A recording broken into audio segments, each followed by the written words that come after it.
Hello, everybody, wherever you may be, from coast to coast and sea to shining sea. Welcome to the show that you're the star. It's Ham Radio Live.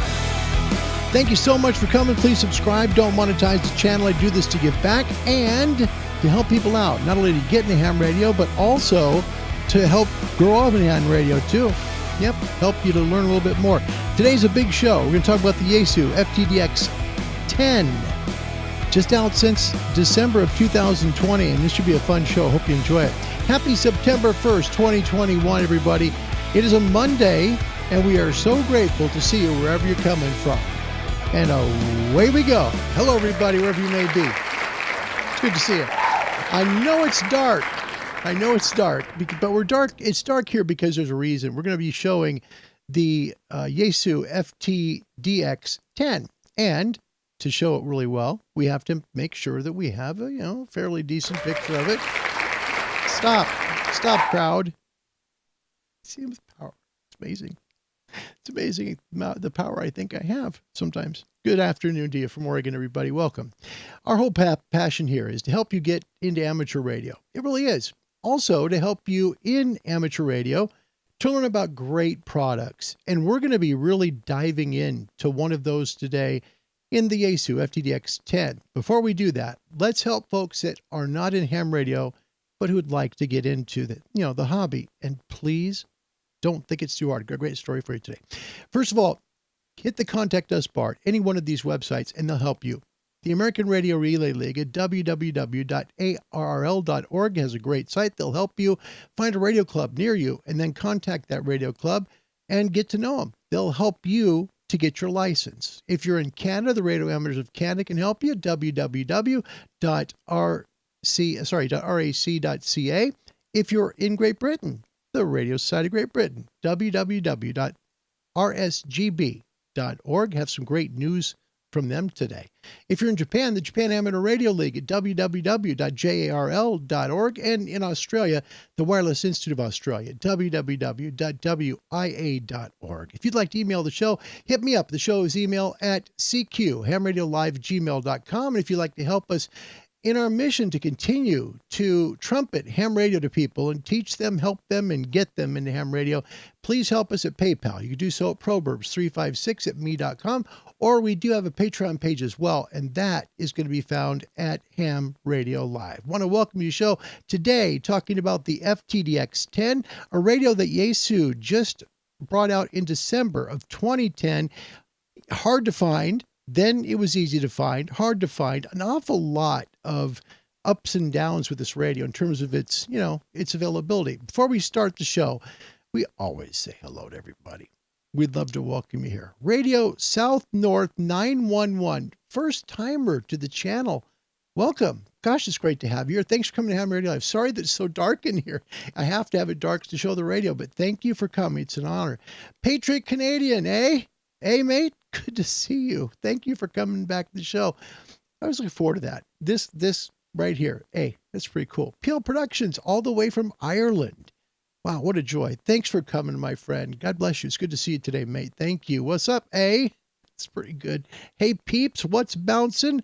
Mike is here. Kilo Delta 2, Sierra X-Ray Delta, my dear friend from Jacksonville, Florida. I want to welcome Jacksonville to the house. I know I said Monday. I'm sorry, it's Wednesday. It's Wednesday. It's the only day I really have off from appointments for my brother. So it seems like a Monday to me.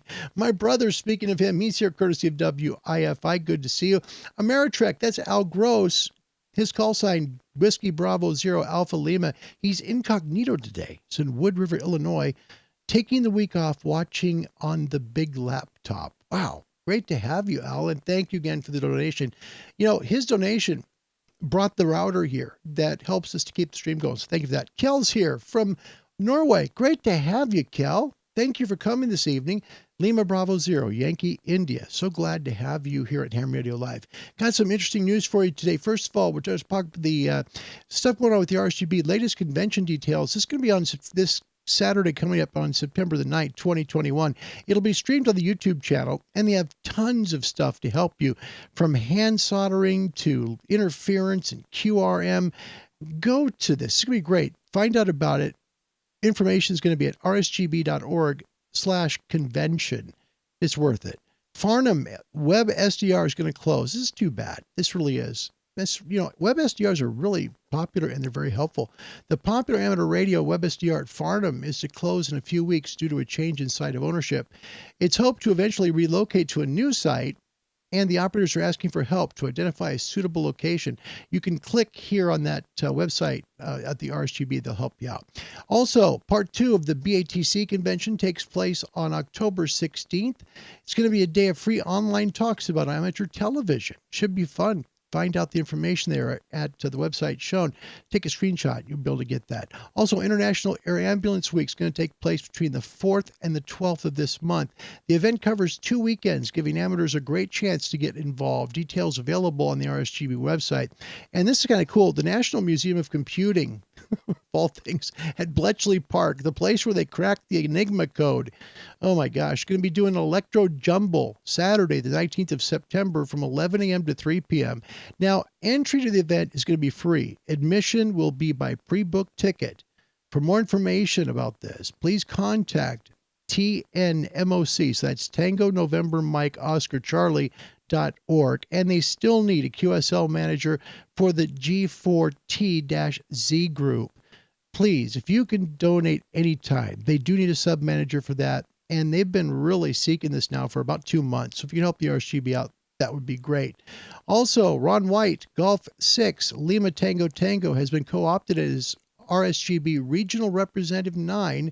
That's for London's and Thames Valley until the RSGB 2022 AGM. He can be contacted by email at that email address. Other appointments include Martin Hallard, who takes up the role of District Representative, and Lee Priest, Mike 5 Golf Whiskey Hotel. He's District Representative 55. Also, the Cambridge Repeater Group Foxton Rally is still going on. Now, it's going to be on Saturday, the 19th of September. However, there will not be a bring and buy. Car boot traders are welcome. Find out more on the RSGB website. This is cool news here. RSGB has announced further details of its online convention, which can be held on the 9th of September. All right. Andrew Barrett, Zulu Looms. Wow, really, Larry? Hello. Zulu Lima 3 Delta Whiskey will present an entertaining talk about software-defined radio. That redefines what we mean by SDR. And get the lower one. Ray Novak, our dear friend from ICOM, is going to be, he's well known, of course, DXing, but he's going to look at the question of, would you like to be on a DXpedition that doesn't break the bank? He's going to help you get interesting ideas on how to have fun as if you're on a DXpedition to a rare entity, because your next amateur adventure could be as close as your local park. Our dear friend Ray Novak, his call sign, remember, November 9 Juliet Alpha from ICOM. Ray, way to go. It should be a lot of fun. Got a trivia question for you today. We are starting over. Okay, North America won in July, and they won in August. So what we're going to do, because so many of these questions are North America related, we're going to give a weighting scale of 1.5 if you're outside North America. Okay, so now we're zeros all the way across. First question: what year did the FCC begin issuing K as in kilo calls to amateurs in the 48 states? Was it A, 1949, B, 1951, C, 1947, or D, 1955? We're starting over. Here's the chance to get the lead. A, B, C, or D. Those are your choices. And see if you can figure out exactly what year it was that K's became part of ham radio in North America. It's kind of interesting when you think about it, right? We just always have it, and that's just the way it is. So A, B, C, or D, hit me up. We'll find out who takes the lead today for everybody. One at first, gosh, we got some people that just walked right in, didn't even get a chance to say hello to you. We've got our third continent. Glenn Stevenson made it today with a full cup of coffee all the way from VK Land, Australia, in the house on Ham Radio Live. Thanks you very much for coming, my dear friend. Don Butch is here. Don, my buddy from QRP Land, Whiskey Alpha 2, Tango Papa uniform. He loves his antennas. He's great at QRP. Don, welcome. Pobut's Cracker Box. I love him. He's a pretty darn cool guy. He's south of me about 60 miles in the Eugene, Oregon area. So good guy there. Ameritrek, welcome. First timer. Glad to have you, as well as Andy Cowley, our dear friend from the UK. And let's see, we got some answers coming in on the trivia question already. So Mike, Kilo Delta 2, Sierra X-Ray Delta, first in with A. A for the trivia question today, which of course is still on the screen. What year did the FCC begin issuing K calls to amateurs in the United States? So the 48 states, okay? And Mike, it wasn't 1949. That was not it. So keep guessing. Andy Cowley says B for the trivia question today, and that would be for 1951. And Andy, that is incorrect too. So now we're just down to 2.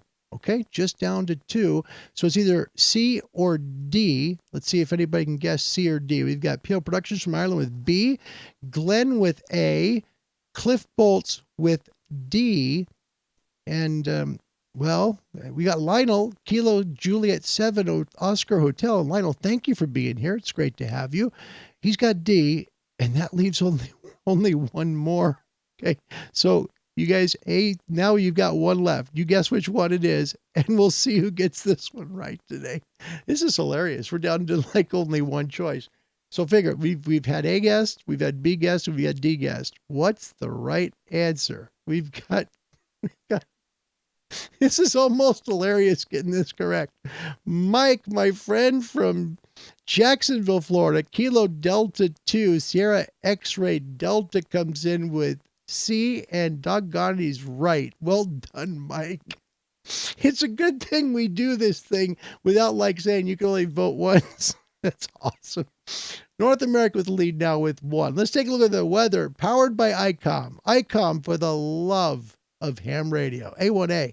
Looks pretty good today. Actually, it's not too bad. We'll talk more about this. Solar flares, you can actually see the sunspots, the bright spots here in the sun. Take a look at solar flares over the last few days, okay? Some C-class and not terrible, not terrible. K-index has been up and down the last few days. So right now it's a little bit unsettled. MUF a couple of hours ago was like this, okay? Alaska 16.22. Boulder also supporting nearly 17 meters at 16.11. Ascension Island in the dark at 22.96. Hermanus, South Africa, 10.98. Athens, Greece, 16.47. And Darwin was in at 8.45. Let's take a look now. Alaska hasn't changed much. Still 16.22. Still 16.11 in Boulder.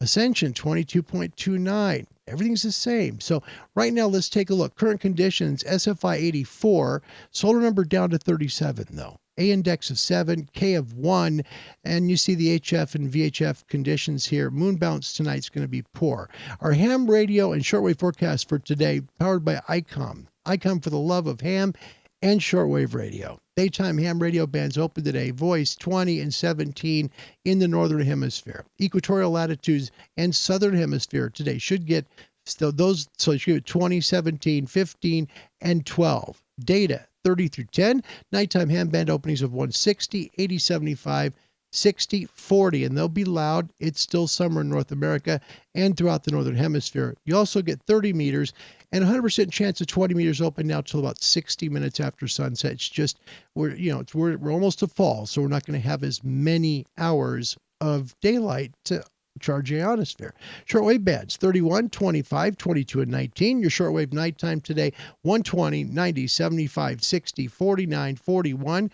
31, 25, 22, and 100% chance of 19 open until about 60 minutes after sunset. All right, so welcome to the show, everybody. It is the first day of September. It's a Wednesday, and we are very honored to have you here. Just catching up with your comments. William Myers joined us from Wisconsin, Kilo Alpha 8, Golf India Mike. Hi, Will. Good to see you, and a very, very good Wednesday to you. All right, we're going to take a look, a deep dive into the Yaesu FTDX 10. All right.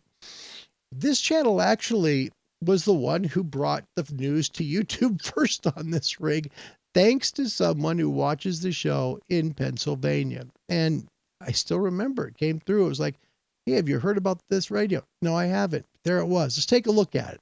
Here is the FTDX 10. All right. It is very similar in size to the FT991A. Very similar in size. The width, the height, even the screen size is pretty close. Screen size is bigger. That's where you get your advantage on this rig over the 991A. It's also fully a touchscreen, where the 991A is only touchscreen on the bottom. The FTDX on the back, here is the 10. Of course, you've got, this is not the right picture. So it's only got one antenna in port. So you got one antenna in. You also have a Ethernet jack. You have cat control. Of course, you have one antenna only. There is no receive antenna on this rig. You also have very much the power of the FTDX 101 series in this rig. Let me explain what I'm talking about there. On the 101s, they use what's called a hybrid design. 9 megahertz front end. Okay, so it's a side of a superhet. So the beginning comes in as a superhet radio. Then from there, it goes to the A to D converter. So everything changes. A to D converter, and then it goes in and you adjust all of your settings, right? Then backwards going out, it's going to go to a D to A converter, and it's going to go out over the air. The difference Yaesu claims in the 9 megahertz front end is because it doesn't let all that information in, it can concentrate a smaller amount of bandwidth into the rig to make it more efficient. It makes it more selective and sensitive. Okay.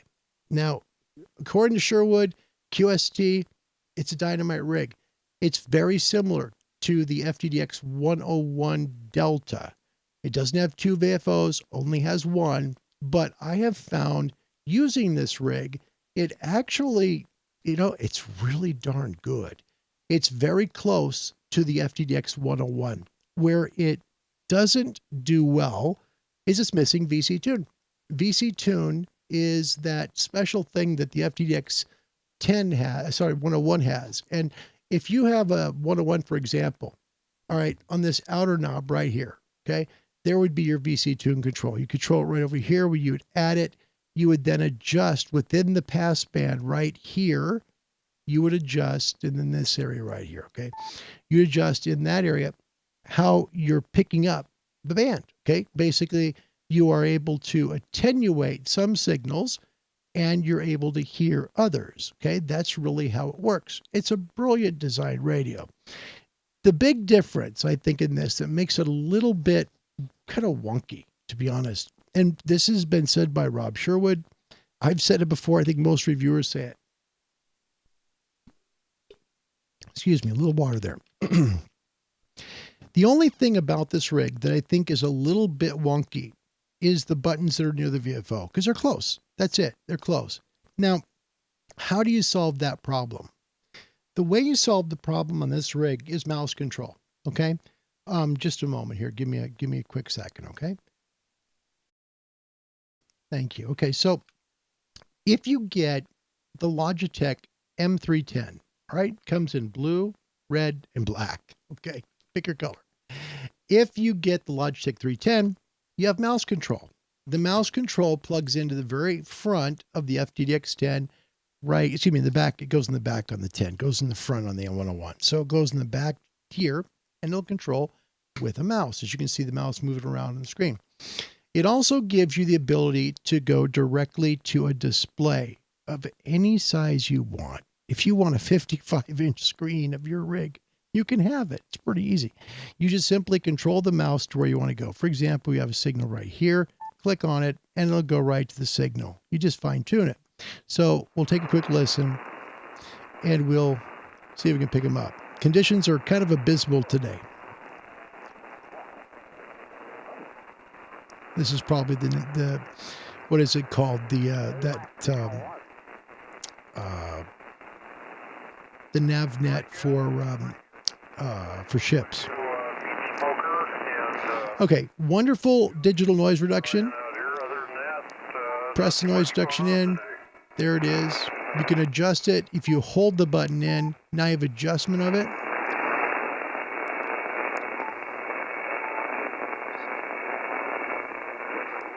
See? You adjust it by there, and then if you want out of it, you just press it again. Noise blanker there. And that's pretty much how that works. It's very menu driven. Okay. It's because of the size of the radio. Okay. On the front of the FTDX 10, you've got a handful of buttons that basically control everything from your quick memory bank right here, which is 5 memories. Your band control, when you press the band control, you're going to be able to get, sorry, I was on the wrong camera. Excuse me. Let me get you the actual view of the rig. That'd be handy, right? All right. So you have your quick memory bank, which is 5 memories. You have your band control. You press this button here. It pops up on the screen and you pick your band, okay? Your steps, okay? How many steps do you want to run? You basically will set that up here, okay? Your CS button works very similar to the way it works on the 5000 as well as the 991A. You hit the CS button and then you can go into your memories. Okay. Your mode button is on this side. You press the mode button and that changes what mode you're in, as you can see on the screen, okay? In fact, let me get you a better picture of it here. We'll go directly to the screen itself. If you press the mode button, you'll pop up with this on the screen. You can select your mode, okay? And this will do digital. Yeah, it can go to, you know, FM, AM, the whole 9 yards, okay? TX wide, it has it. It'll Zen spot as well, so you can spot real easily with this. It is a fantastic transceiver. How it compares to the 101 is in terms of its selectivity. It's very selective. It really is. And things are a bit noisy here today, so please forgive me. That's just the antenna. But we want to click back over here maybe and hear this signal. Super easy to navigate, especially with the mouse. Just goes right away, you know.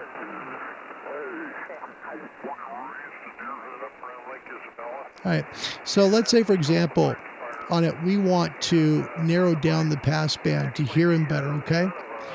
We're just going to go ahead on the far right, okay, on the rig itself. So we're going to bounce back and forth. On the rig itself, right here is your shift, okay? So we're going to shift the passband, okay? I'm sorry, the width. Excuse me, we're going to narrow it down. See? And listen to the audio. This is directly from the rig.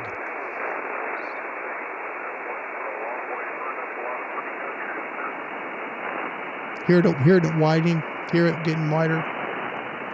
There's more noise going in. Now this will go all the way from 300 hertz all the way out to 4,000. Okay? So that's your width. And this will go, you know, this basically is pretty easy to adjust. Simply adjust the end. Maybe you want to shift the passband. Because let's say, for example, we're over here on this signal right here. Okay?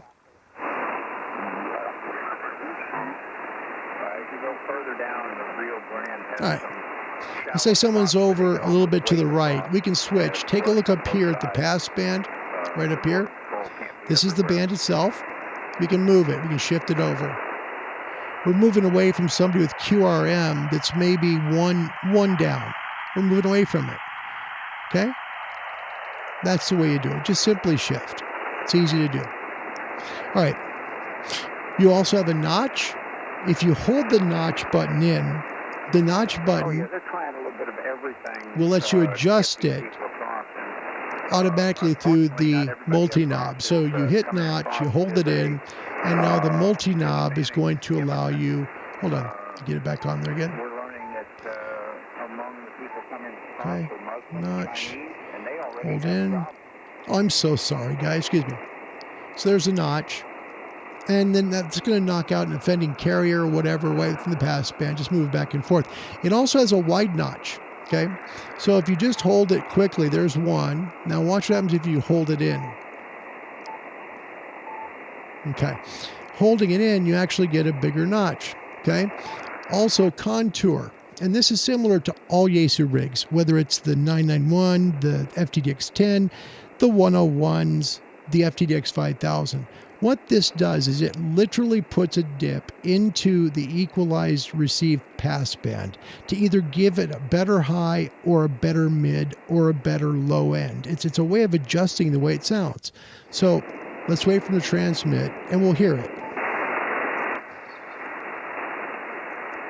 And again, conditions are kind of abysmal today, so there you go.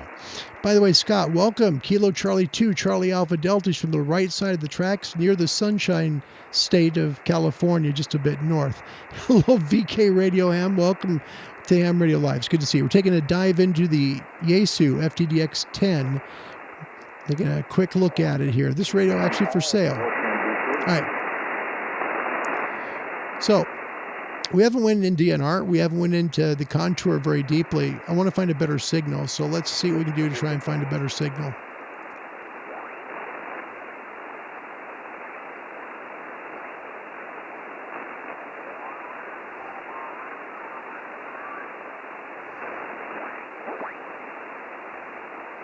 Wait right here. We got somebody right about here.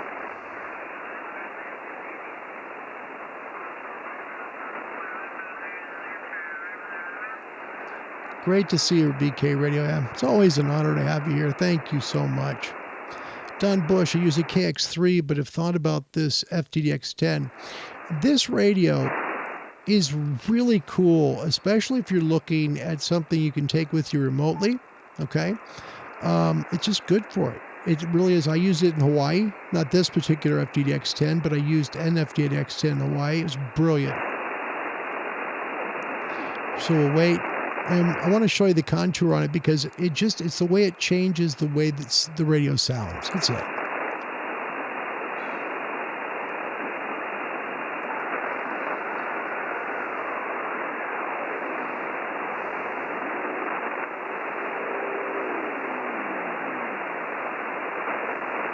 We're chasing a lot here, aren't we? Almost ready to just go to a really noisy band. Let's try it. You know what? Let's move. I don't like to do it this way because it's taking too long. Okay. So we'll go over to 80.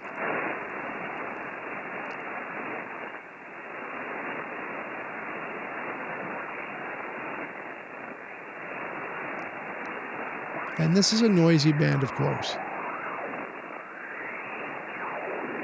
Yeah, let me tune real quick. Sorry.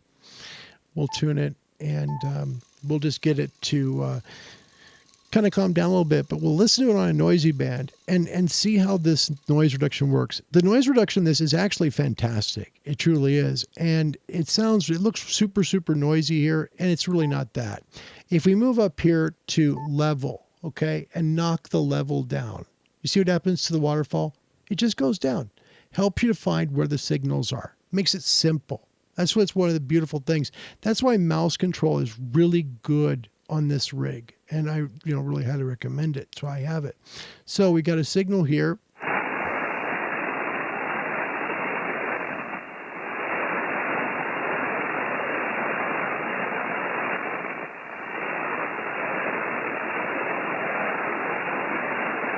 I'm chasing it. Ah, there's two. That's why.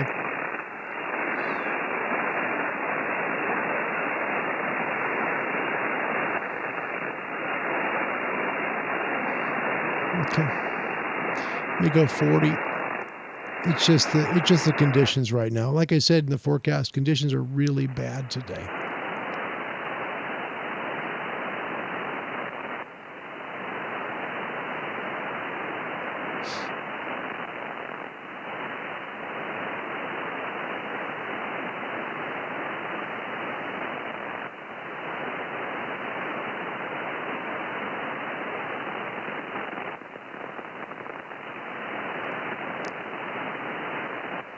Boy, it's just really bad.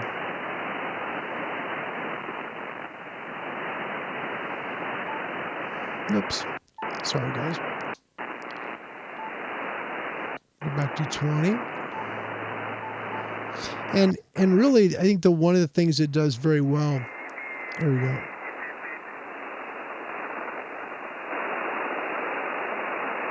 Is it will remember where you were before. It'll remember your settings. Typical of most Yaesu rigs.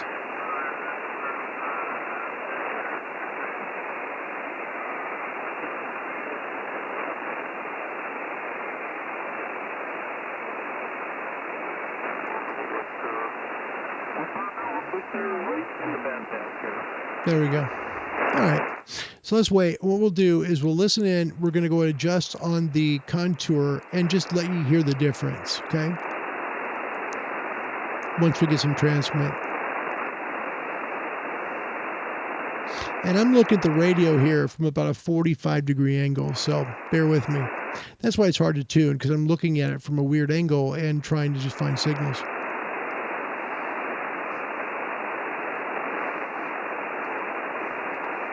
So glad to have you guys today here on Ham Radio Live. Really mean that. Old Preach, very good to see you. Thanks for coming. Been a long time, man. Yeah, I have my spectrum scope set fast, and you can adjust that. That's pretty easy to adjust. You basically just go into the menu system, and you can adjust everything on the radio. For example, display setting, you press that, and you hit scope, okay? And then basically you can adjust everything out. It's simple to adjust things out. High, mid, low, and then you're good. So it's really simple to move everything the way you want it to. It's pretty simple to operate. Has everything from CW settings in terms of what you're doing. You can decode CW with it. It has a keyer built in, which is nice. And, you know, it basically just is very intuitive. The menu system is all laid out for you, including a chance to record and playback your messages right here. To do that, if you plan, for example, let's say, for example, you want to record a message, okay? You have to insert the SD card to do it. And then to play the message, again, you're going to need the SD card. But it's there, and that's the main thing, okay? So, again, this is all through pressing the function button in, and then you have everything set up. So it's very simple to use. This is one of those rigs that most of the things that you're going to do with it are going to be right here, literally. When you get the rig out of the box, mic gain will be too low, your processor levels could be too low, and so your AMC. When you key the mic, you're not going to get any higher on a power peak, really, than right about here. You're not even going to touch, for example, let's go to power. You're not even going to touch like 15 watts. It's really bad. So that's something that really does make a difference. Let's listen. Geez, that's a big difference. I picked the time he stopped talking. That's actually hilarious. Yeah, it is. And, you know, the functions are neat. You know, and I'll be honest with you, I wouldn't even be selling this rig if it wasn't for wanting to get the 7610 in here, really. Only 30% of Here's the contour. not even in the same league.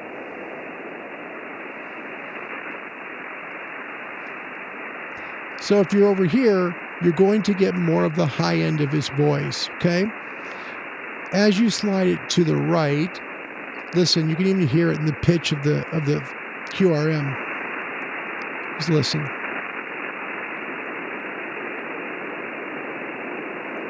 See how it changes everything?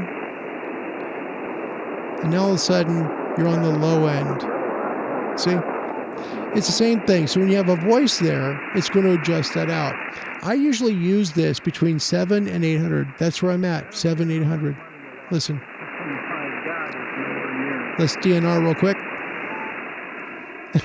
He's gone again. I don't know if this guy's just answering questions or what, but it's quick. Yeah, this sounds nasally and no response, no fidelity all the way through. The other one is 100 times above the word. Okay, another way you can use this radio, another way, and we're going to move over real quick to, we're just going to go up to WWV because it just makes it simple, okay? Let me just go to just add the frequency myself. Oh, hello. Perfect. We'll take it. We'll take it.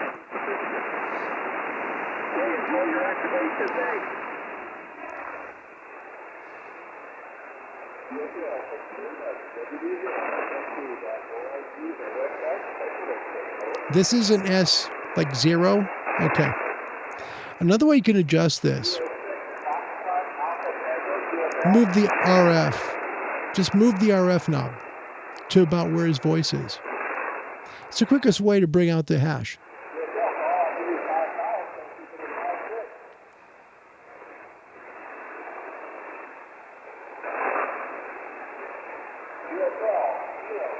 See?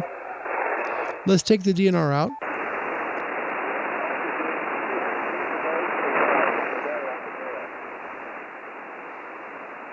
Now, you're not going to get a real good meter reading in SWR. You're not going to get a signal report reading out of that. But the point is you're knocking down the hash. A great way to use this radio is to just simply use the RF gain knob. If you adjust the RF knob on this, you're literally taking out the hash to the point of where his signal comes in, and you're able to hear him better. If you add the DNR to it, you have to be careful because by that point, make sure it's low, between 1 and 3. Higher than 3, it's going to disappear the signal. You just won't be able to receive it. So you'll have to back off the RF gain. But that's another way to control the FTDX10. Let's get back to your comments real quick. And also want to welcome KTXT Radio. New Jersey's in the house. Welcome. Says, I never use this FTDX10, but it sits right next to my 991A, which is my go-to radio. Yeah, I love both. In fact, I've got to tell you, Ken was funny. I'm selling both of them. No kidding. I'm getting rid of the 10 and the 991A over here because we're bringing in the 7610. And it's more because we've never done a full long-term review on that product, and I'd like to do it. We've done a ton of Yaesu stuff. It's time to move on. So ICOM's coming in, and we're looking forward to that. But before we did that, I want to make sure and at least give you guys an idea of how it works. So when you buy the radio, you get it, right? You get the rig, and you basically have a rig that's set up. We're going to take a look here real quick. That will work 160 to 6, okay? There's no transverter for this rig. You don't have a transverter, okay? It does allow you to work split very easily. It has a quick memory bank of frequencies you put in, which is simple. The radio is simple to use, and I mean simple, okay? The only thing that's kind of inundating for people is the fact it's got a ton of display things menu items to go through.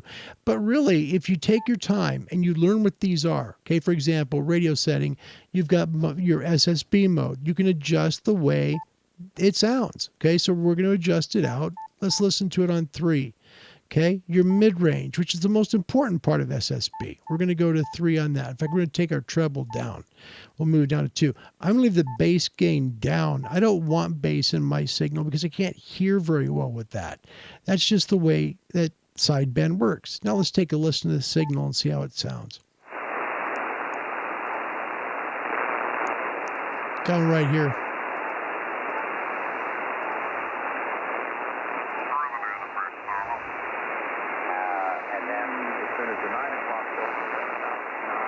All right.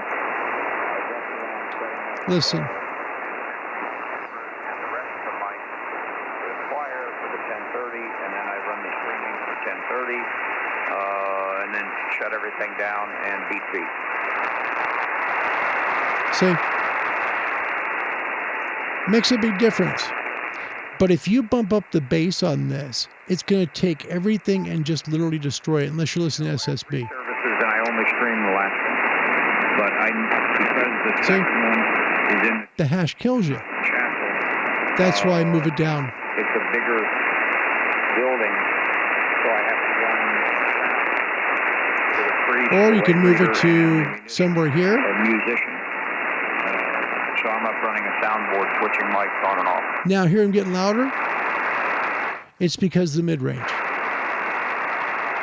Well, before COVID, we did not have the Listen, he'll disappear. We turn the mid-range down. In the chapel and the 1030, and we weren't streaming anything. See? The reason why is because your voice, he's still speaking. I didn't do that. Your voice is always in the mid-range. On sideband, your voice is always in mid. That's the point. That's why the Heil parametric is set up the way it is. They give you a sweet spot of 1 kilohertz, and they dip it between 800 and 2.5 Ks because that's where the sweet spot of the human voice is. Same thing with this radio. Same exact thing. It's like you don't even need the Heil because it's already here. If you know how to use this and you understand how audio works, mid-range is SSB. It'll help. If you're going to run ESSB or extended single sideband, that's a different story. When you run an ESSB, now the bass is more important because most people want to run their bass high. Okay? You're going to lower your treble down. And let's listen to this guy. We go from there. But you can't knock it too far. I also project the liturgy on the wall. Hear how bad it sounds now? And I also project it and the camera images off the iPad to the screen.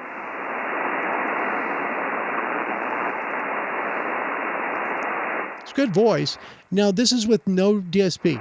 This is just adjusting just the mid, bass, and treble. That's it. So adjusting this, you do the same thing for AM, Same thing for FM. If you're going to run digital modes, here they are. You can encode PSK right there. You can encode RIDI right there. You just make your settings. It's simple to use. It really is. The thing that drives people crazy is it's got all these menus. That's the part that can intimidate a lot of buyers. Don't let it intimidate you. Don't, because you can get used to this radio if you just take the time to, number one, read the instructions. And they're not small, but they will help you understand the radio. Well, let's take a look at DNR, because the DNR on this radio is actually very, very good. I don't think it's as good as the 5000, but it's good. It's as good as the 101s. Let's listen real quick. We'll get back on this and take a listen.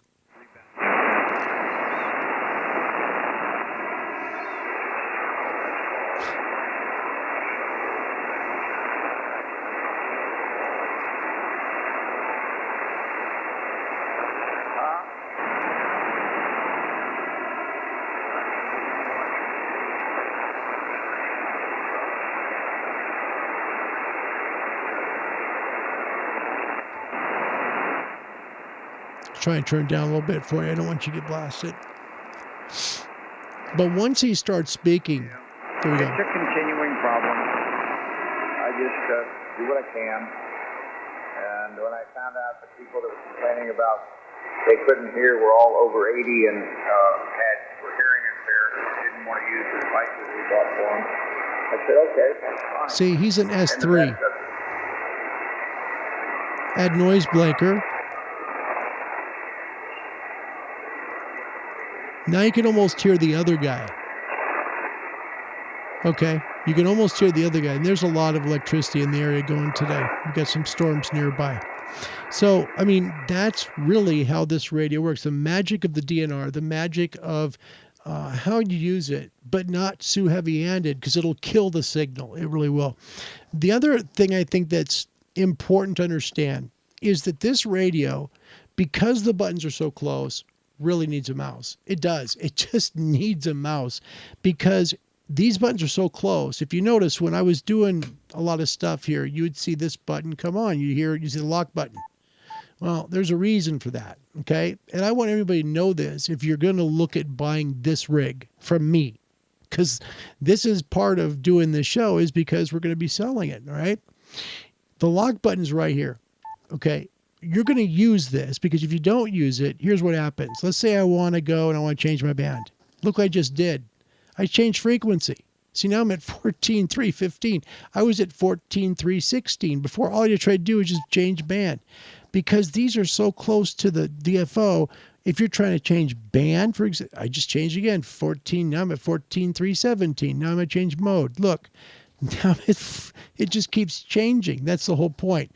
That's why I'm saying, and I'm really an honest seller, and I'm an honest person when I review radios. You need the Logitech M310. Don't go to Best Buy and buy the best and biggest, coolest mouse you can, because it probably isn't going to work. This radio is built with more backwards compatible products than you think. The M310 will work. Okay, now I've been told by viewers that they've tried the M305 or the M307 and they didn't work. But I can tell you this is a Logitech M310. Get up to the camera so you can hopefully see it pretty well. M310. Okay, when you get this, you open it up, and inside right here is going to be the little Bluetooth dongle. You just put in the back of the radio. Once it's back there, this thing works right away. It's brilliant. That's why mouse control is needed with this rig. Okay, inside in fact, let me get back for everybody here, just because I don't want to miss people's questions, because this is an important radio. This is a radio that has so much interest in the market because it's new. And I want to answer your questions while it's here, okay? Because it's too important not to. That's why I'm doing the show. Part of it is to show the radio works, but the other part is to be able to say, look, if you have questions about the 10, let me know, and we'll see if we can address them, okay? So let's see. We've got to go back to... Preach makes coffee, too. That's funny. That's actually pretty funny. Yeah. You can choose bandwidth selection for individual for usage. Yeah, I use the bandwidth adjustment a lot on this. If it's an ICOM rig, I'll go 2.9, 29, because I know it's the max of an ICOM rig. On a Yaesu, I go between 3 and 4, because between 3 and 400 hertz, 3,000 and 4,000 hertz, I know most JCU rigs will transmit there, and a lot of people will go there, even though probably 29 to 5 is the best setting for most JCU rigs. A lot of people push that 3 to 5, the 500 to 300, or 500 to 3000, or they will go TTBF and they'll be running 4K transmit. So, it depends on the radio. Kenwood, I'm going to stay right at 3K. So I just kind of know when they say what radio they're on, I'll adjust the bandwidth. To do that, you look at the front of the radio and bandwidth is right here. Okay. It's simple. When you're adjusting bandwidth, you don't need to do anything. There's no button to press for bandwidth. You just simply turn this dial right here and take a look at this gray area. What's going to happen? It's going to shrink. Okay. You see? It's simple. That, I think, is one of the most underlooked advantages this radio has. Truly, it's simple. It's the only radio that I know of that you don't have to adjust high pass and low pass filters to make the bandwidth shrink or go bigger. Truly. That is one of its better advantages, is having a width filter as part of the DSP. The shift is nice. Notch works great. Your contour, again, is really to try and help you to pick out that thing a little better. We're going to go back that guy that was just talking and let you hear a little bit of what it sounds like, because it does make a difference. And we'll go back up to 316. I'm going to lock it, so it'll stay where we're supposed to be.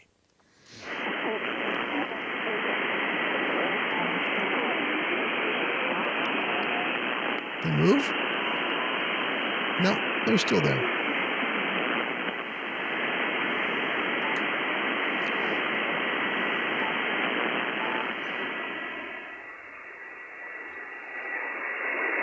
Try to see if I can hear the other guy too.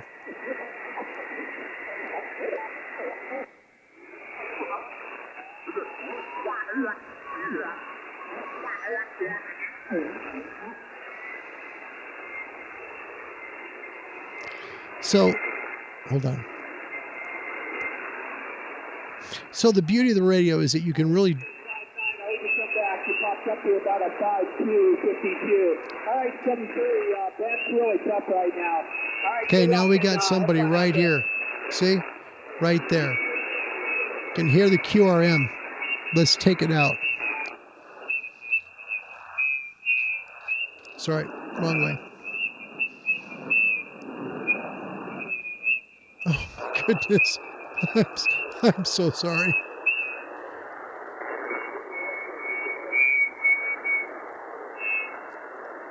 Gone. See? And that's the beauty of this rig, is that you can do that and make it work really, really well. And it's such a beautiful thing to have, because it will take it out.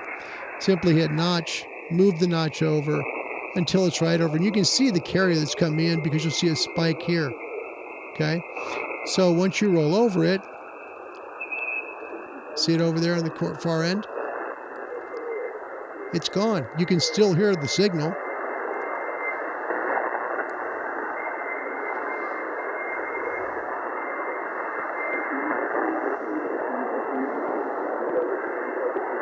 Pull the contour out.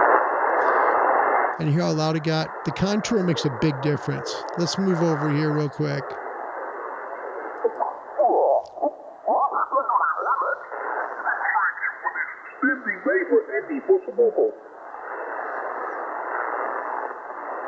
Okay.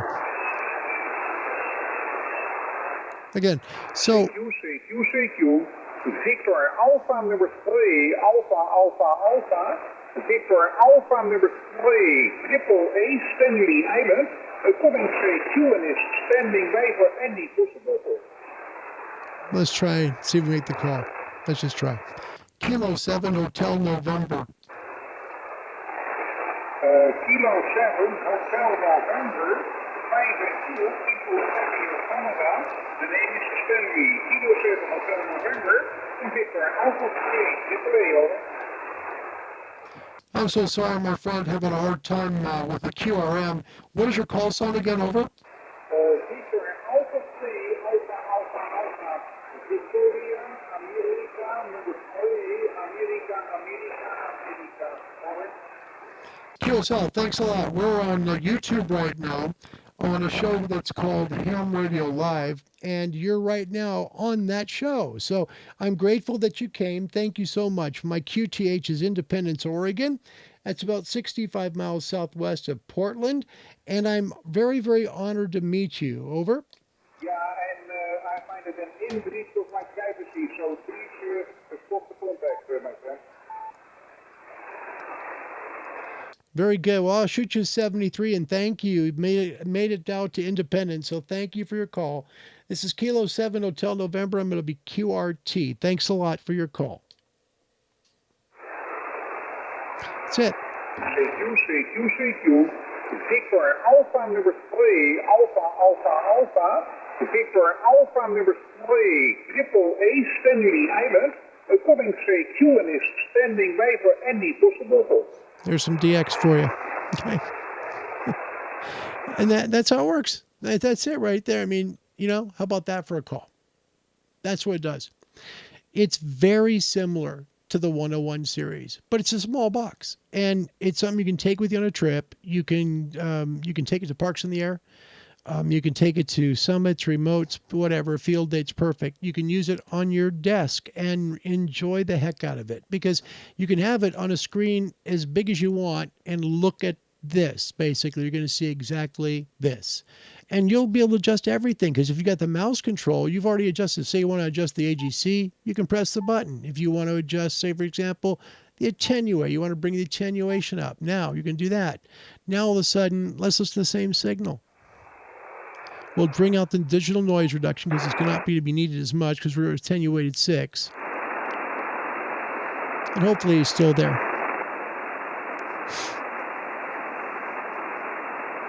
But see, everything is adjustable right through the mouse. It really is. You can change the meter. Say I want to check SWR, just click on it. Okay. The one thing about the rig that most people tell you who have reviewed this rig, that is an issue that I think that Yaesu is addressing, in fact, I know they are, is the fact that when you press one of the buttons, for example, if you want to change mode or band, one of the dysfunctional features of this radio, which is just the honest truth, is that it only up for 3 seconds. Watch. I'll show you what I'm talking about. Let's pretend we want to go from 20 meters like we are now to 40. Okay, we're going to press the band button. Okay, 1, 2, gone. Let's time it again from the moment I press it.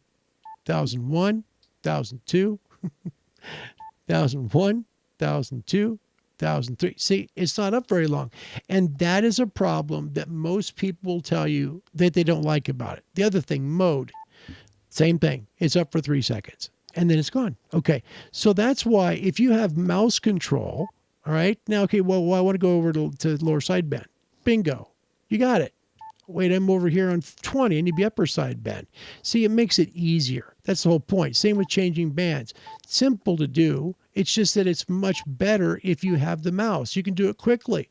The whole point of this radio, I think, from Yaesu was to try and build a baby 101 similar in size to the 991 Alpha, put a bigger screen on it. So this one has, like, I think it's a 4.5 or 4.7 inch screen. So it's a bigger screen than the 991A. It is fully touch screen. The 991A only is touch screen on the bottom portion. And put as much of the FTDX 101s into it as they could. Okay, that will include the noise reduction features that you get. It will include the same filtering, so you get the 9 megahertz front end before it goes into the A to D converter. It's going to include everything but VC tune. Will not have VC tune. So it's also available with optional filters. Okay, you can put the optional CW filter in this. So remember, when we went to the rig and we saw how low the bandwidth will go. Okay, if we went down, we were down to 300. Remember, they do sell a 300 hertz roofing filter for CW enthusiasts, so you can go lower. It's easier that way to check, your signals and be able to work CW contests with it. So they do have a way that you can do that. The radio itself doesn't weigh a whole lot. I mean, you're looking at roughly 12 pounds here. It's not that heavy. The biggest advantage it has in its class is it will go onto a display, right? It has very good DNR, no question, and it's very selective and sensitive. The radio is fantastic. It's very good. It is as close as you can get to a 101 without spending $3,100. That's the honest truth. The only thing is, one antenna port. Just remember, there's no RX, there's no second antenna, it's one antenna port. But if you've only got one antenna, or if you have an antenna switch, like I do, and you just want to change antennas, simple. But if you want a good, solid, straight, and big time radio, I've worked all the way from the Middle East to Europe with this, from Oregon. That's a long haul, and it was all done on the FTDX 10. Let me get your final questions. Excuse me, had a little hiccup there. Little Bill thing called Preach Trader. Funny. This channel's about helping people. And I want to make that really, really clear. We have always been about trying to help people. And if I got locked into only one transceiver company, then I wouldn't be really doing a good job of that, because it would be the All Yaesu channel. And I can't do that. I already have one here, and one here. And it's time to split the herd a little bit so we can talk about an Icon product, and we'll see how that goes. So Don Bush just worked a VO1 on 6 with some wobble in the signal. 6 is going to have Aurora propagation for sure. I don't know about that, Don. I'm not sure about Aurora tonight. It's weak. It's very, very weak. I looked at the numbers. I was going to put them on the screen, but they're just too weak. So, yeah. Let's see. What do you got here? I'm trying to get into that. Don Bush, no watery sun. Yeah, the DNR is really good. The problem is you can't overdrive it. If you're using that with the noise blanker especially, you can overwork it, and then it will sound a little bit watery. So it's one of those things. Let's see. Gunter, you're hilarious. Lee Rosselli, sadly, after 18 days of ownership, my FTDX 10 is back at Yaesu with a hardware problem. Lee, that's too bad. That's too bad. One thing that's good about this, though, is Yaesu is the only manufacturer out there that has a 3-year warranty when you buy a brand new rig from them. So that's a good thing if you think about it. Yeah, it's a good thing. Trying to get to final questions here. This is Ken, okay, KX2U Radio. And by the way, Ken has a good YouTube channel. Take a look at it. KX2U, hit him up on YouTube. He's like Gunter. Gunter has a good YouTube channel, DK50 and V. Both are good. Take a look at him. He says, if Yaesu could make a DX10A shack in the box for the same price as the DX10, it'd be a big seller. Very much could be, yeah. But, you got a problem there because you've got a SDR with a super hat. You see what I'm saying? So you'd have to almost make it like a 9700/101. It'd be interesting, wouldn't it? I wonder what that would cost to do that. It's an interesting idea, because, right now you get the bookends of the 7300 and 9700. It would be kind of cool to have one radio that was that powerful in VHF, UHF. I agree with you there. I agree 100%. Sean is here, my mate from the UK. Good to see you, man. How you feeling? How's the back doing? By the way, and Sean's call sign 2 Echo 0 X-ray Bravo Tango. Had my back injections 2 days ago. I followed the doctor's orders this time, and it worked. It really did. This is the best I have felt in I don't know how many months. Seriously, I feel great today. So I'm grateful for your prayers and all that, and your kindness. Thank you. It really works. So I'm great. Mike from Jacksonville, KD2 X-ray Sierra Delta. Boy, did I get you wrong. Sorry, brother. Kilo Delta 2 Sierra X-ray Delta. It's only right in front of me. Sorry. My sweet spot in the 7300 is 2400 hertz. Yeah, I think so. That mid-range filter is really good. It is. It's a very good spot to be. You'll be able to get the QRM out of there as well as QRN because you're getting the passband narrow. Good point. Sean from Great Britain, I'm looking at getting an IC7100 for the car. I had a good chat with my buddy Chris, 2 Echo 0 Union Kilo Hotel today. I think he's convinced me. Although the 7100 is a fantastic all-in-one transceiver. It really is. Touchscreen, gets you all the bands. You can work VHF, UHF, and HF. Everything's right there. It's got a very workable screen too. That's a good rig. Yeah, you would. Absolutely. That's a good rig. Andy Bronson, my mate from the UK. Mike 7, X-Ray Tango Tango. Good evening to you. Just finished work. Thank you very much for being here. He thinks 2250 is a sweet spot on the DX10. Let's take a listen at it. Hang on. We can do that. Now that I've changed bands on you. Hang on. Let's take a look at the rig. Let's look at 2250. We'll listen.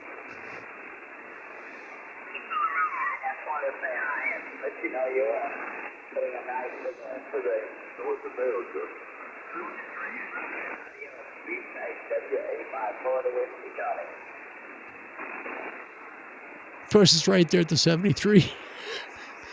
It's been that day.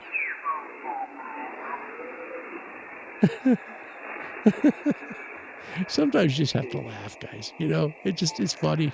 Sometimes you just have to laugh.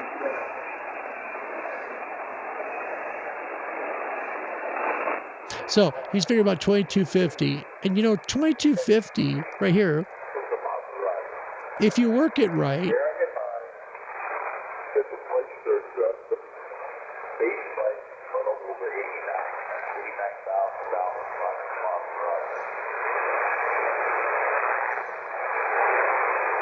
because remember, you're narrowing down how much the passband's letting in.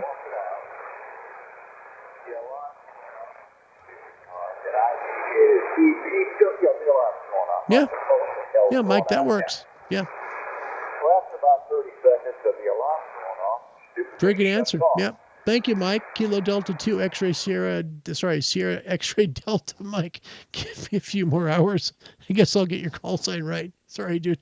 But yeah, that's a good point. 2250 for your bandwidth, and then just from there. Not bad. Yeah, works out well. And for contesting, I can tell you this thing has worked great for me at 1800 hertz. It really has. It's able to work tight bandwidths and keep the QRM out by doing that. So yeah, it'll work. Works very well. Also does very good with Morse code. It really does. Let's take a look. We haven't seen Morse code with it yet. Let's take a look at CW. So if you use the rig, I know a lot of y'all may be not into that, but there are tons that are. So first thing we got to do is we're going to knock it so we don't have the crud beaten out of you. We'll go down here to CW. In fact, let's just quick move. I'd like to quick move with the mouse. It's just, I'm lazy. There you go. Okay, so gets us there quick. And you just go down to mode again, and we're going to CW upper. And there you go. There you go. And see, again, look at your width, okay? See your width? Now it goes to 50 hertz. Isn't that brilliant? You can widen it way out, but why would you, right? So over here, I think we're digital. Yeah. So let's move it to a place we can get some CW here. Hang on. Because this is a really bright spot on this radio. It really is.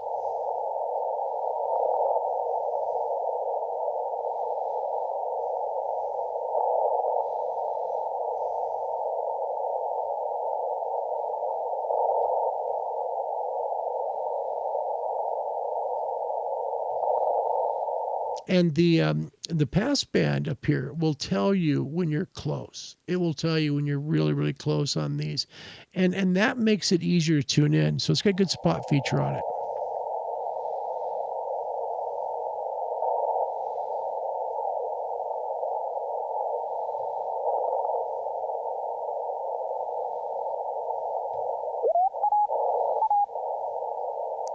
See? And if someone's being kind to me sending that, thank you. See, look at that. Beautiful. Just beautiful. And for CW operators, if you want to narrow down further, you can. It's great. You know, gives you the opportunity to just work. Got some more folks right here. Oops. Oh, I forgot to show you that. To make the screen go up or down, you just click above it. If you want to go lower, you go lower. Click it again, it'll get smaller. See what I'm saying? So I like to have it in the middle because I seem to just see it better. But, you know, there you go.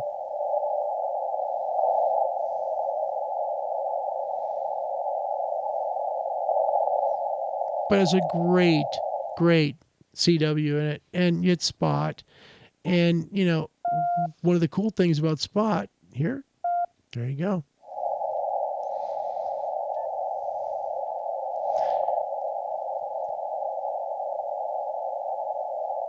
So overall value for this rig, okay? We haven't talked much about, here we go, hold on. Yeah, we're going to just go from there. Overall value for the rig. Okay, it started out at $16.99. Okay, then day after Christmas, Gigaparts had it 15.25, and that went on for 2 days. And I had emails probably for the next 4 or 5 months. Are you sure it went below that? Yes, I was positive. I screenshot of it. And then I said, just wait, just be patient. It's going to come down in price. And it did. Now $15.99 and in stock at some places. Value for the dollar. It's there. Okay. This rig will do everything that most rigs will do. It's just that it's a menu driven radio. If you could remember that one important part of this, that you're going to be dipping into the menus more to make it work by pressing the function key and making things work the way you want it to, whether you're going into your display settings, your operational settings. Say, for example, your receive digital processing right here. See, adjust your width. You can adjust all of that right here automatically. And one of the most important ones is your contour level. Believe it or not, your contour level makes a difference. These are still factory. I haven't touched all of this, but your contour makes a difference. It makes a difference in how the signal sounds once you adjust the contour. Okay, so all of these will help tailor make the radio work for you. Even the TX audio, notice it has parametric EQs, just like most Yaesu rigs do. Okay, and that's one of the things that helps to make it sound beautiful. Whether you're using the stock mic or you upgrade to a different mic, which you're going to need an adapter for because it has the FH8 connector for it. So, but your parametrics are right there. Your without parametric settings are right here. Okay, it's just easy to use. You just simply go through the blue settings on the bottom to really set things up, and you're good to go. This is a very easy radio to use. If you want to mess the waterfall, make it higher or lower, you adjust here, and then you adjust the function knob because you're now adjusting the dB level. Okay, so you're trying to get this to go to a point where you can just see weak guys. Once you do that, you're good. Okay, if you want to change this, you press the button in again. Maybe you don't want to work 100 watts. Now that function key is adjusting your RF power. Okay, the other thing you can do with it that maybe you don't know, I don't know, maybe you do, maybe you don't, is you can also use the CS switch. Okay, the CS switch is going to allow you to adjust something else on the rig and make the outer knob do that thing. Okay, so for example, let's say we want the outer knob, okay, to be, I don't know, let's say we want to be the power. Okay, so we're going to put power. All right, now we go to the rig and we'll show you what we're talking about. Okay, if we're now on the rig, okay, now instead of having to go through pressing the function key and going here to RF power, we can keep it on level, okay, and adjust the waterfall, see? But now if we want to make our power different, we just turn the outer ring. See? Sorry, hold on. Press the CS button. Now it changes the power. See? Just works as another function. Makes it nice. So now you have control here and here. Okay? When you're done with it, you just push the CS button, and this will go back to adjust for your splits. It's pretty easy. The radio itself, I think, is one of the best receivers I've ever used. If I was going to put on a list of my receiver bests, I don't see much difference between this and a Yaesu FTDX 101 Delta or Mike Papa. It'll be below it because it doesn't have VC tune. VC tune just helps you to really get that DX and attenuate the big signals. This is missing that, okay? I'd love to see VRF on this. If VRF was on this, it's probably as good as the 101. I think it's the second best receiver I've ever used in my life. And I've used very, very good receivers. From the old days in shortwave, like the Zenith Transoceanics, the Sony 2010s, the Grundigs, the Yaesus, all of that. This radio has an amazing receiver on it. I mean, stunning. It's big power. Like I said before, when we talked about the 5000, the VRF was its best feature. On this radio, I really think it's the width. I think the width control is brilliant on it because it just helps you to knock out enough hash to work the guy. The DNR is next. It will help you to get rid of the rest of the noise. They just work brilliantly together. Look at your final questions, and we'll call it. Angel, welcome. Nice to see you. Thank you for coming to Ham Radio Live. What are your thoughts on the scope waterfall? Okay, this is a great question. Okay, some people show this rig differently than I do. All right. For example, the 3D scope, I hate it. I think this thing is nothing but a novelty. It just drives me crazy. And I know this is a personal thing. Okay. If you want to knock down the level, it's now going to, make the green basically only show where the signals are. Okay. You can change the color of it. There's only preset colors, but that's how that works. Okay. Some people like the waterfall. Again, if you want to make it higher, just click above it. Okay. If you don't like it the way it is, see how it changes? You just click inside the waterfall like this, and it's going to change the level of the waterfall each time. All right. You can expand it. You can expand it to show a lot of different things. Your transmit and receive oscilloscope, plus your bandwidth, plus your waterfall. Okay. If you take it off expand, now it's going to add your bandpass filter up top.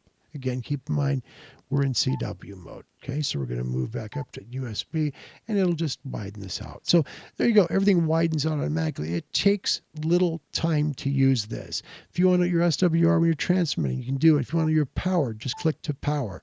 Again, I'm using the mouse. Want to check your ALC? Down to ALC.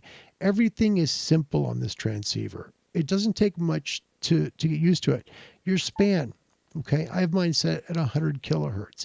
Some people might want to go smaller. Let me show you what it does when you change all of this, because it makes a difference. And to clear everything out, you just hit function. Okay, so we're going to clear everything out. We're going to get rid of the multi-screen, and we're going to bring up the dB. We're going to bring up the front end. Okay, so literally we're letting more signal into the front end, and we're going to move way up here, so we're finally up on 20. All right, so we're on the voice portion of 20.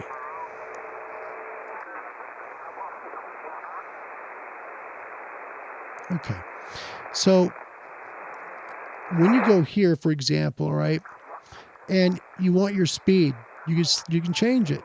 See, now the waterfall is slower. See, and that can help some people tune in a signal. See how the waterfall speed changes? You can make the speed go slower than that. Now it's going that slow.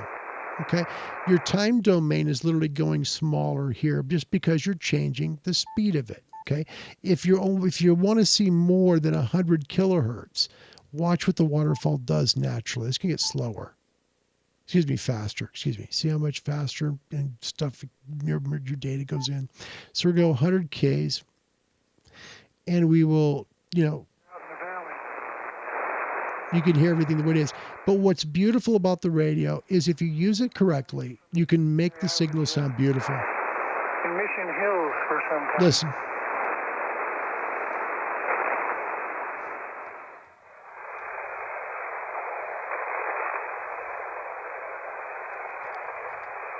Grew up in San Diego, licensed in 64. You see? Not much hash. Town, is that what you said? Bring up the RF gain a little bit just to get rid of some more of the hash. It's called Bella Vista. It's just across the Missouri border in the northwest corner of the state. There you are. You have no QRM. You have, no QRN, and you're just going to hear him. Every time he transmits, you're going to be right on him. And no, you're doing good for 100 watts. I'm running about 500 to a hex speed pointed west. See, that's it.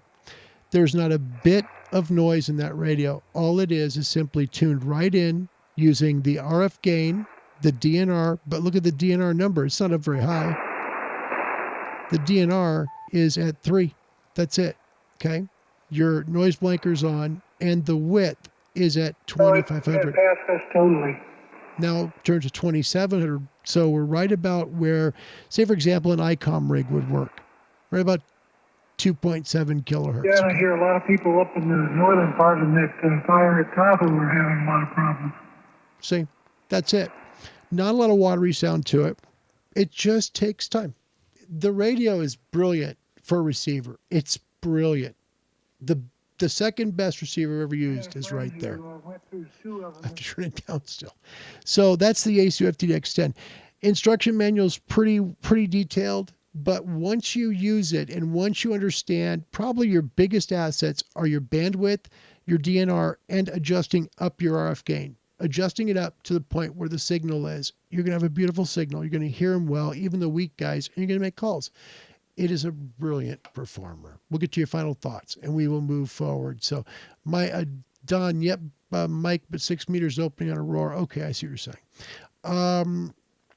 Yeah, Don, and they're talking about changing that 10-second thing. I've heard about that they are working on that. So hopefully it'll work out well that they do that. And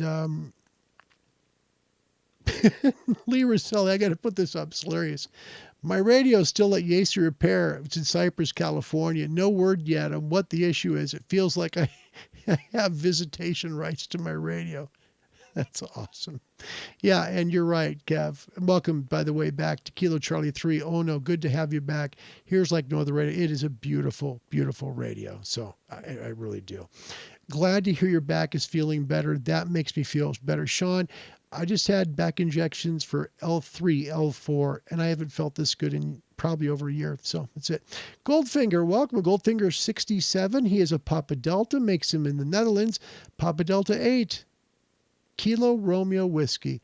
And Dolphin to you, my friend. Good day. Thank you for coming to Ham Radio Live. My goodness. Angel, can you comment on how useful is the waterfall on this rig, finding and zeroing in signals? It's brilliant. It really is. All you have to do with it, Angel, literally, is you just take the mouse and you click. Here, we'll show you real quick. I've got the mouse. And again, I'm tuned to his noise level. He's tuning. No, he's not. No, de igual manera intentaré seguir llamando. Lo ocurrido el día de hoy. Buena hora, trataré por acá. Paso le escucha, don Rafa, Okay, so again, you just point and clicking. That's all you're doing. Just click on this guy. You're there. You see, it's really simple to use.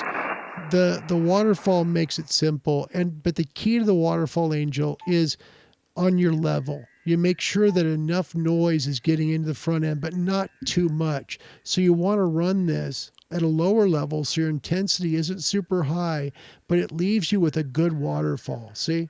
Now, instead of seeing all this up top and you're looking at intensity, you're seeing the time domain better. So you can find those signals. I mean, this little weak guy right here, see? So you can find him. If you didn't have it down low, you'd miss him because the intensity would cover him. Otherwise, you'd lose a signal. So that's really the answer on the waterfall. It's brilliant. Just know how to use the DB control at the front, because where it says level here is where you're going to control how much is shown in the waterfall in terms of the intensity as well as how bright it shows. So that's a real good thing. Okay. It's a good call. Also, another thing here we have not covered yet is your peaks. Okay. You can put the peak on, go back. You can put your peak control and adjust it. Okay. And you're going to basically just be adjusting the peak on the waterfall up here. See? Your peak's going to hold longer. So that's another tool you can use on it. That's something I don't typically use, as you can tell. The waterfall is going to start turning dark again.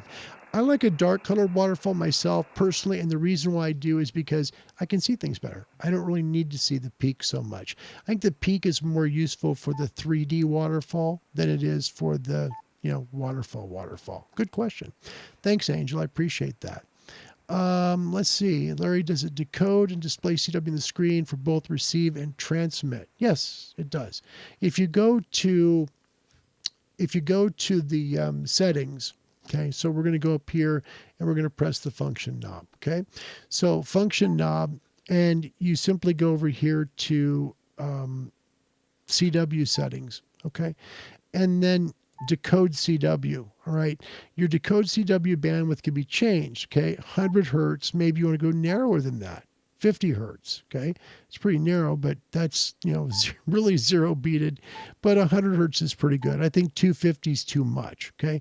But let's say you stay at 100. Okay. And then you go to a CW thing. And I'll be honest with you, I have yet to see this really shown right on YouTube that it works well. There's possibly people who've done it, but it's just not something that I've really seen a lot of that's very good. It's a good question. All right, so decodes. Okay, so go here to decode.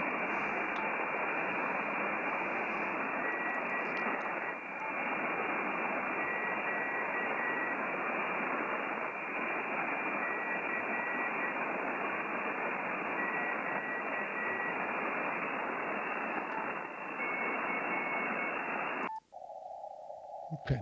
Now on the menu, decode will pop up once you hit a CW mode. Okay. All right.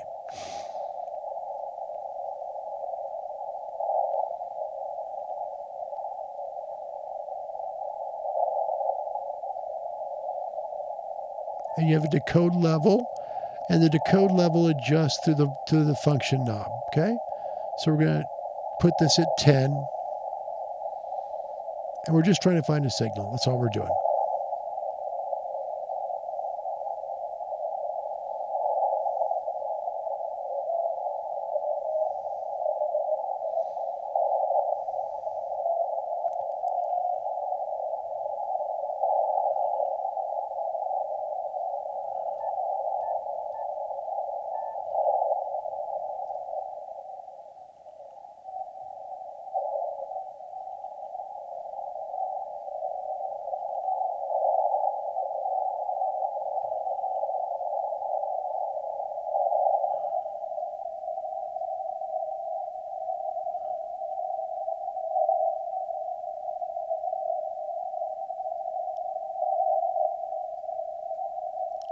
Okay. And if we put decode off, it's going to put the waterfall back. So let's see if we can find somebody transmitting in CW to answer your question.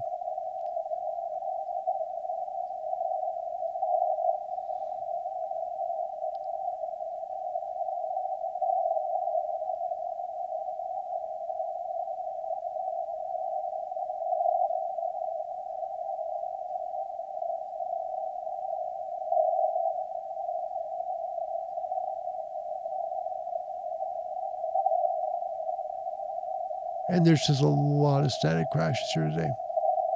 So I'm not getting it. But if, let's say, for example, we were here, okay, let's say we're 026, okay, and we're picking that signal up, okay, we would then go into the function button, we would hit decode, and now the screen's going to change, okay? And if you can zero beat it correctly, okay, change the roofing filter. You don't want to do that. Maybe you want to attenuate a little bit, okay? So you can knock out some of the noise. Now,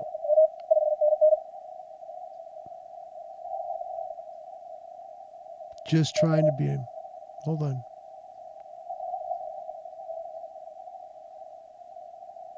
And your zero beater is right here on the, right there. So we've zero beat him now for the last transmission. You see this area here on the mouse? Right there. And this is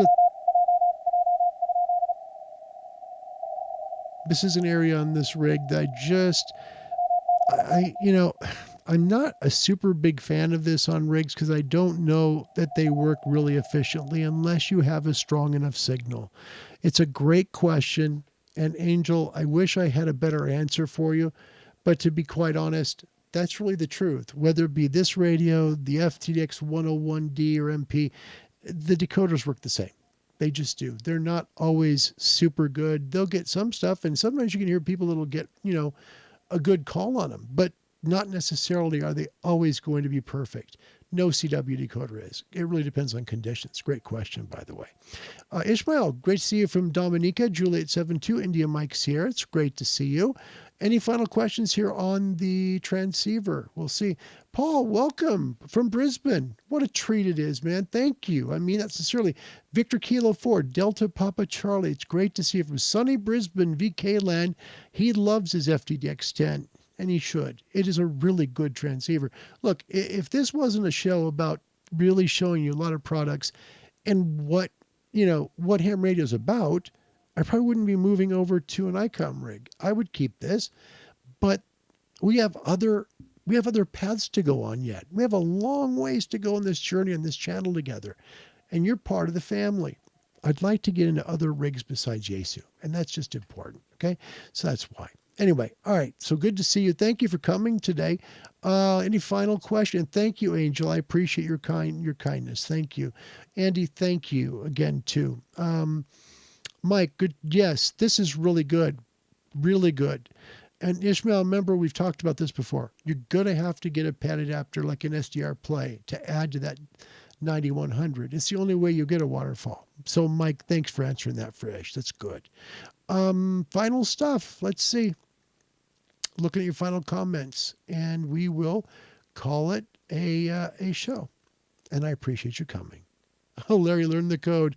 I know. I'm working on it, though. I am, Paul. I am. I'm working. I'm getting there. I'm not super fast at it. I'm trying to get the rhythm down because I'm trying to learn Farnsworth. But it's finding the time because you really, from what Martin F. G says, if you can go 30 minutes a day, in 6 months, you'll be good at code. And I believe that. I just can't. I'm not getting it yet, but I'm working on it. All right, guys, that's the show. We also have a show coming next on the 991 Alpha, a Shack in the Box. It'll be beginning to end about that radio next on Ham Radio Live. Thank you for coming today. I appreciate it wherever you're coming from. And I do mean that. Thank you so much. Don't forget, Ray Novak from ICOM is going to be with the Rsgb. And this is going to be on the 9th of October. Catch him on their Rsgb website. It's going to be cool talking about the expeditions and how you can take part in one without spending a ton of money. And that's good all the time. All right. Whole show that we try and do here is about helping you to get into ham radio. That is our passion. That's our hope. If you'd like to get into amateur radio, please call an amateur radio club near you. Say, for example, you might be close to Australia. Contact the Wireless Institute of Australia at www.wia.org, and they will help you get licensed and into amateur radio. All right. Got a quick sign off, and we'll be back with the Yaesu FT991 Alpha, a Shack in the Box. Next on Ham Radio Live. Stay tuned. New Jersey, each day your beauty shines from farmland to the shore. New Jersey, in this great land there is no place that offers more. Together we'll see the dreams you've dared to dream all coming true.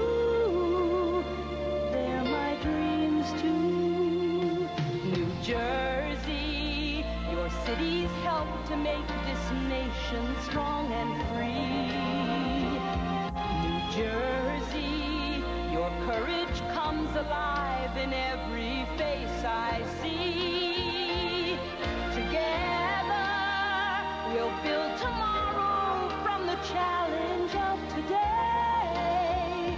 Now we're on the way. Positively New Jersey. Stand for liberty. Positively New Jersey, your people hold the key. Your spirit makes us everything a state could hope to be. Positively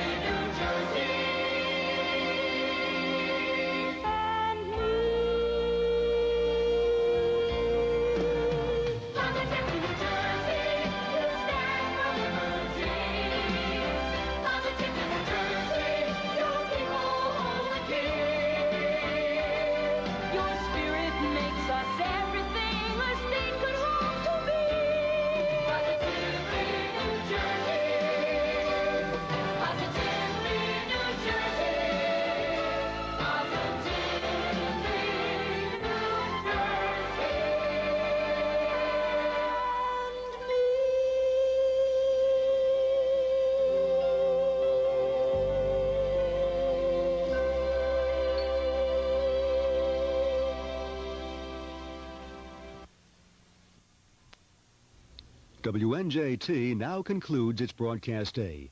WNJT Channel 52, operated by the New Jersey Public Broadcasting Authority, broadcasts on an assigned frequency of 698 to 704 megahertz with effective radiated power of 1,950 kilowatts as authorized by the Federal Communications Commission. WNJT operates STL WGY 46, intercity relays WBG 566, WCD 973, and WGY 47. WCG 731, WCG 732, WHA 874, and remote pickup stations KA 35179, KA 2074, and KO 4475. Our offices and studios are located at 1573 Parkside Avenue, Trenton, New Jersey, and our transmitter is located in Lawrence Township, New Jersey. Some of the programs which are broadcast by WNJT are delayed by means of videotape. The staff and management of New Jersey Network bid you a pleasant good evening. To generate the 1.21 gigawatts of electricity. 1.21 gigawatts! 1.21 gigawatts!